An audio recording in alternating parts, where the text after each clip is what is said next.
இந்த திரையுலகம் வந்து 74 வயசில் இந்த மாதிரி ஒரு ஹீரோ சூப்பர் ஹீரோ காமிச்சிட்டிங்கன்னா என்ன சொல்கிறீங்களோ அதை நம்ம கேட்குறோம். ப்ரோ தலைவர் வந்தாலே சூப்பர் தான் ப்ரோ. பேசினாலும் ரொம்ப நல்லா இருக்கும். என்ன பேசினாலும் நம்ம ரசிப்போம், என்ஜாய் பண்ணுவோம், அவ்வளோதான் ப்ரோ. இப்போலே கொடுத்துக்கு வேட்டையம் வந்து வேற லெவலில் போயிட்டு இருக்குது.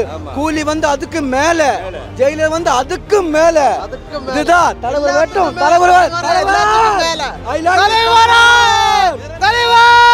அவர் வந்து நம்ம எதுலையுமே இடப்பட முடியாது.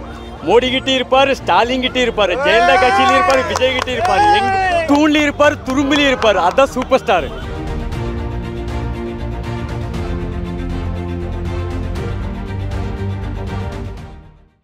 இப்போ ரஜினி சார் வந்து இந்த ஆடியோ லான்ச்ல என்ன விஷயத்த பேசுவார்னு நினைக்கிறீங்க? அரசியல் பேசுவார்னு நினைக்கிறீங்களா இல்லை வந்து சினிமாத்தை பற்றி பேசுவார்? சினிமா பற்றியும் பேசுவார், அரசியல் பற்றி கிடையாது. ஞானவேல் ராஜா அவரோட ஸ்டோரி அதை பற்றி இல்லை கரெக்டாக சொல்லுவார். அதுதான் உண்மை. அதே மாதிரி லால் சலாம் ஆடியன்ஸில் சொல்லியிருந்தாரு ரஜினி அவர்களுக்கு வாழ்த்துக்கள், இது விஜய் அவர்களுக்கு வாழ்த்துக்கள் சொல்லி என்ன சொல்லியிருப்பாருன்னா, அவரெல்லாம் நான் பார்த்து வளர்ந்தவர் அப்படின்னு சொல்லியிருப்பாரு. அதான் அவர் பார்த்து வளர்ந்தவர் சொல்லியிருப்பாரு. அதனால அவரு என்னை கம்பேர் பண்ணாதீங்கன்னு சொல்லியிருப்பாரு. அதற்கான காரணம் என்னவா இருக்கும்னு நினைக்கிறீங்க? இல்லை அது வந்து விஜய் ரசிகர்களுக்கும் தலைவர் ரசிகர்களுக்கும் கொஞ்சம் சண்டையாக வந்துட்டுருக்கு. அது வேண்டாம், அதை தவிர்க்கலாங்கிற முடிவோடு இருக்காரு. அவர் வந்து யாருக்குமே கெடுதல் நினைக்கணும்னு சுழிவாக கூட நினைக்காதவர். அதனால தான் உண்மையை தவிர மற்றோட எதுவும் கிடையாது. பயந்து கிடையாது, நல்ல மனசில் இருந்து கிடையாது தான் சொல்கிறாரு. அவர் மனசில் இருக்கிற உண்மையான வார்த்தையை தான் கரெக்டாக சொல்லுவார் தவிர யார் மனசையும் புண்படுத்த நினைக்காரு. ஞானவேல் சார் அங்கே வராருன்னு இங்கே எந்திரிச்சு நிற்பாரு, அவ்வளோ மரியாதை கொடுப்பாரு. கிங்கு ரேஸில் எத்தனை குதிரை ஓடினால ஜெயிக்கிறது ஒத்த குதிரை தான். அதான் சூப்பர் ஸ்டாரு சார். நாங்கள் ரஜினியோடைய இன்னைக்கு இசை வெளியீட்டு விழா நாங்கள் வந்திருக்கோம்.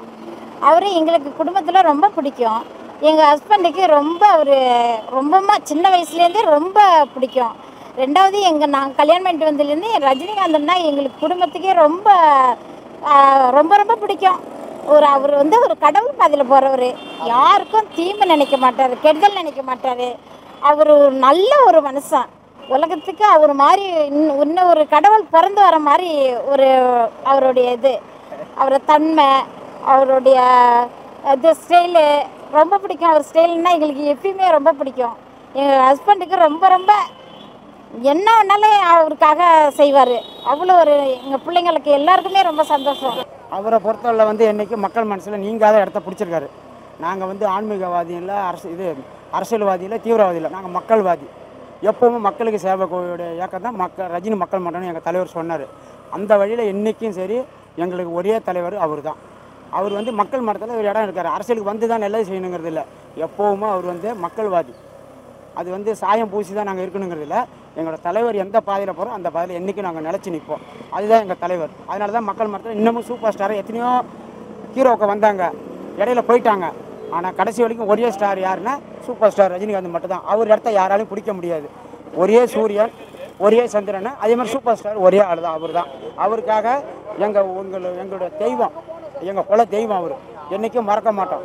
அவர் எங்களோட குடும்பத்தில் ஒருவர். எங்கள் தலைவர் நிலச்சி நிற்பார், 100 ஆண்டு கால் வாழணும். அதுதான் எங்களோட வேட்டையன் வந்து வேட்டையாடுறாரு.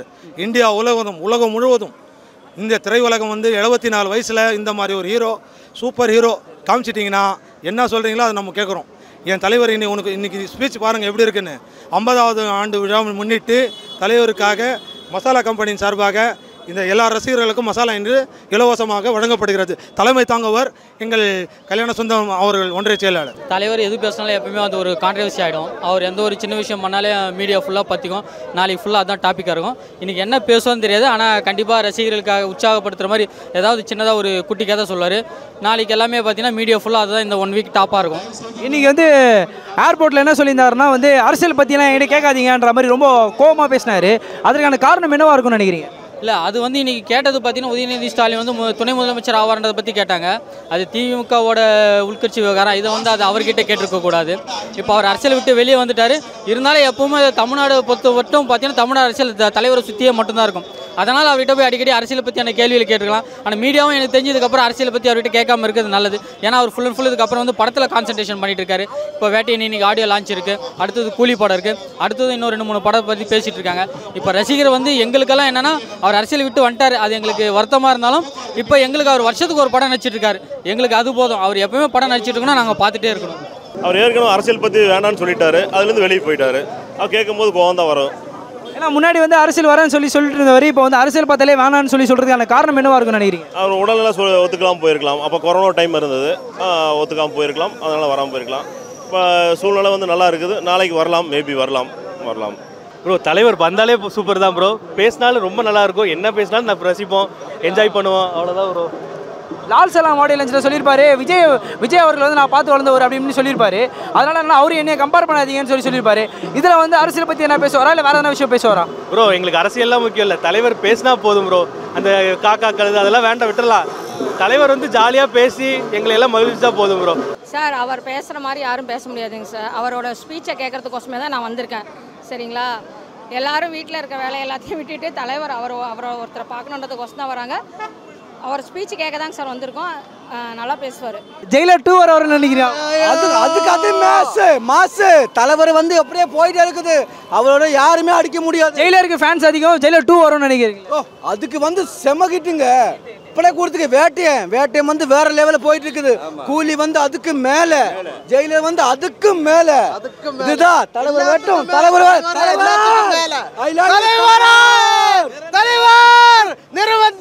தலைவரை நிறந்தா சரிங்களா. அவர் 74 இப்போ பாருங்க 6:30 வந்து ஒரு ஸ்பீச்சில் ஏறும். அதுதான் வெயிட்டிங். I am waiting. அதே மாதிரி எல்லாருமே வெயிட்டிங். அதே மாதிரி இப்போ ரஜினி சார் வந்து விஜய் சாருக்கு சப்போர்ட் பண்ண நினைக்கிறீங்களா? பொலிட்டிஷியன் போயிருக்காரு, அவர் சப்போர்ட் பண்ணுவாரோ? அது நம்ம சொல்ல முடியுங்க. ஏன் தலைவர் சொல்லுங்கடா, பொட்டிக்கு வேற சினிமா வேற சரிங்களா.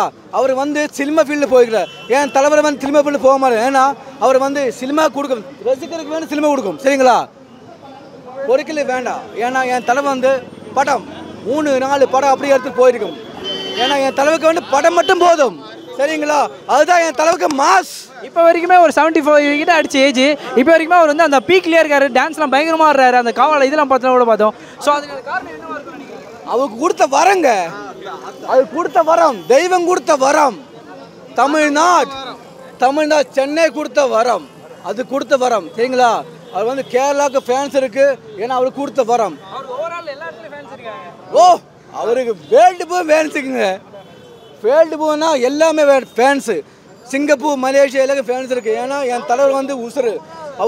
அவர் வந்து யாருமே அப்படி நடந்தா போதுங்க சரிங்களா.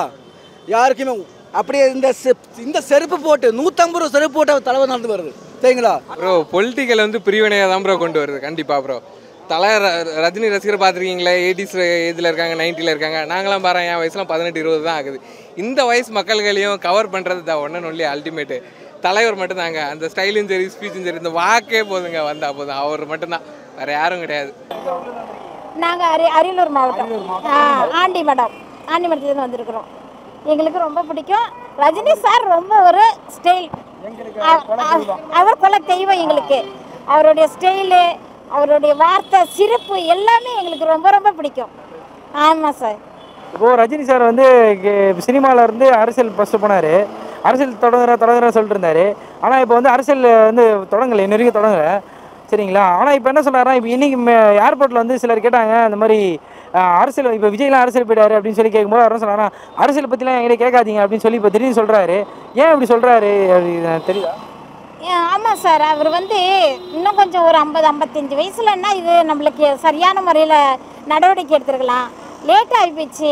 இனிமேல் நம்ம அதில் போய் இறங்கி நம்ம சூப்பர் ஸ்டாரோடைய ஒரு பதவியே இதே நம்மளுக்கு போதும் அப்படிங்கிற அளவுக்கு அவர் ஒரு பெருந்தன்மை உள்ளவர். அரசியல் பதவிக்கெலாம் வேண்டியதில்லை, இனிமேலுக்கு தேவையில்லை.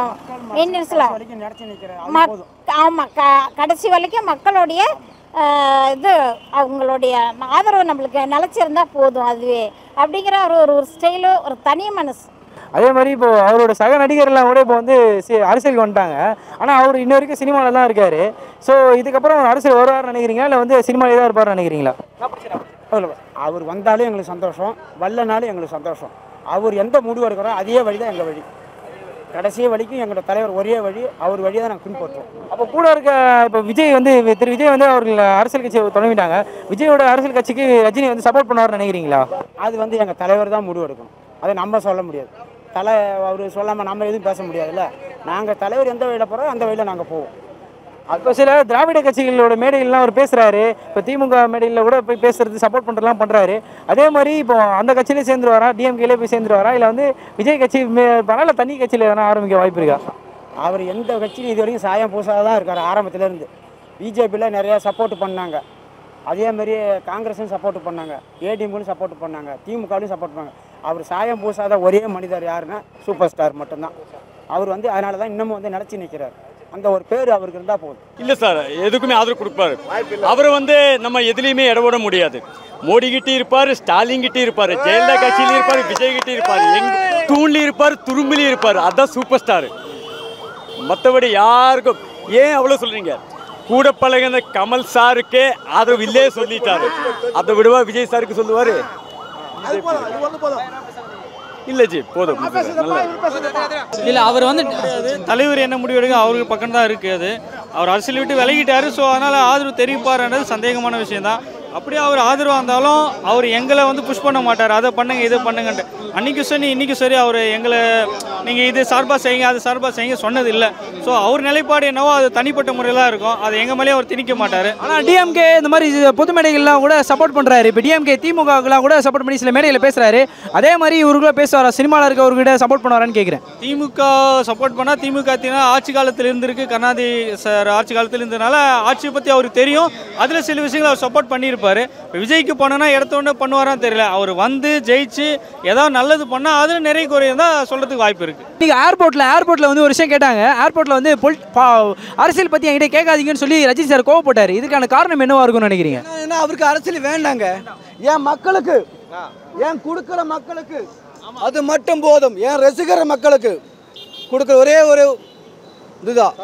என் தலைவர் ஃபேன் ஒன்லி, நோ அரசியல், no only cinema field. Jailer 2, Coolie, Lokesh Kanagaraj, சரிங்களா? ஆமாம். அடுத்து வந்து நம்ம கார்த்திக் சுப்ராஜ் படம் இருக்குது. 4 படம் தலைவருக்கு வேண்டி waiting. I am waiting. Muthu fans all India, all complete.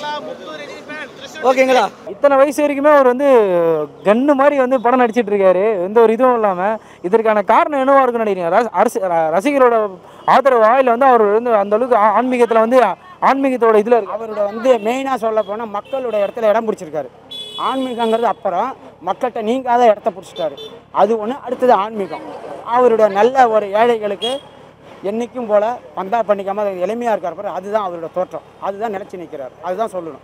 இப்போது மற்ற நடிகர் எல்லாருமே வந்து இப்போ என்ன பண்ணுறாங்கன்னா இது மாதிரி அரசியலுக்கு வந்துடுறாங்க. சிலர் வந்து சமூக சேவை பண்ண ஆரம்பிச்சிடுறாங்க. தான் சம்பாரிச்ச பணத்தை எல்லாத்தையும் சமூக சேவை பண்ண ஆரம்பிச்சிடுறாங்க. இது மாதிரி ரஜினி அவர்களும் வந்து இது மாதிரி சமூக சேவைக்கு அப்புறம் பண்ண ஆரம்பிப்பார் நினைக்கிறீங்களா? சமூக சேவை பண்ணுறாருங்க. இன்றைக்கி 1800 பேருக்கு தமிழ்நாட்டு ஃபுல்லாக 70% மார்க் எடுத்தவங்களுக்கு நிதி காலேஜுக்கு எல்லாருக்கும் பணம் டைரெக்டாக அவங்கவுங்க காலேஜ் அக்கௌண்ட்டுக்கு அனுப்பிச்சிட்டாருங்க. 7 லட்சத்துலேருந்து 8 லட்சம் 10 லட்சம் ஃபீஸ்னா கூட அனுப்பிச்சிருக்காருங்க. அது ரசிகருடைய பொண்ணுக்கு பையனுக்கும் கொடுத்துருக்காருங்க. ஆமாம், எங்கள் திருப்பத்தூர் மாவட்ட கந்தளி சிவாண்டருக்கு 50,000 அவர் கட்ட முடியாத கஷ்டப்பட்டார். மார்க்கு கம்மியாக இருந்தது. தலைவரே அவர் காலேஜ் அக்கௌண்ட்டுக்கு அனுப்பிச்சிட்டாருங்க. அது மாதிரி வருஷம் இன்றைக்கி 1800 பேர் ஒவ்வொரு ஸ்டூடெண்ட்டுக்கும் 10 லட்சம் 15 லட்சம் 20 லட்சம் ஃபீஸுங்க எல்லாமே கட்டினார். லாகார் அரசு நடத்துகிறார் ஊனமுற்ற ஆசிரமம். அதில் வந்து பார்த்தீங்கன்னா சாப்பாடு 2 வேளை தலைவர் தான் இன்றைக்கி போட்டுருக்காரு. 96லேருந்து 2006 வரைக்கும் இலவச கல்யாணம் பண்ணாருங்க. ஒவ்வொரு வருஷம் கல்யாணத்துக்கு நான் வருவேன். வந்து மாப்பிள்ளை விட்டு பொண்ணு விட்டார சாப்பிட்டு போவேன். சத்யநாராயணன் அப்போ தலைவராக இருந்தார். எனக்கு மண்டபத்தை ஃப்ரீயாக விடுவாங்க. அப்போ பொது சேவை நிறைய பண்ணாருங்க. இவர் பார்த்து தான் இலவச கல்யாணமே வந்து அரசாங்கம் எடுத்துன்னு வந்தது. அது அரசாங்கம் எடுத்துன்னு வரை விட்டுட்டாரு. 10 வருஷம் பண்ணியிருந்தாருங்க. 20 கல்யாணம், 20 குடும்பத்துக்கு கல்யாணம் பண்ணி வச்சுருந்தாரு. 1 லட்ச ரூபாய் கேஷு, பட்டி படுக்கை, தங்கம் 5 சவரம் எல்லாமே கொடுத்து ராகவேந்திர மடத்தை பண்ண. நீங்கள் கேள்விப்பட்டிருக்கீங்களா அந்த இதை? 95-6லேருந்து 2006 வரைக்கும் 10 வருஷம் பண்ணாருங்க. பொது சேவை நிறைய பண்ணியிருக்காரு தலைவர். இன்றைக்கி நிறைய பண்ணியிருக்காரு. ஸ்கூல் அணைக்கட்டு செயலாளர், அணைக்கட்டில் இருக்கிற ஸ்கூலுக்கெல்லாம் டேபிள் பெஞ்சு எல்லாம் கொடுத்தாருங்க.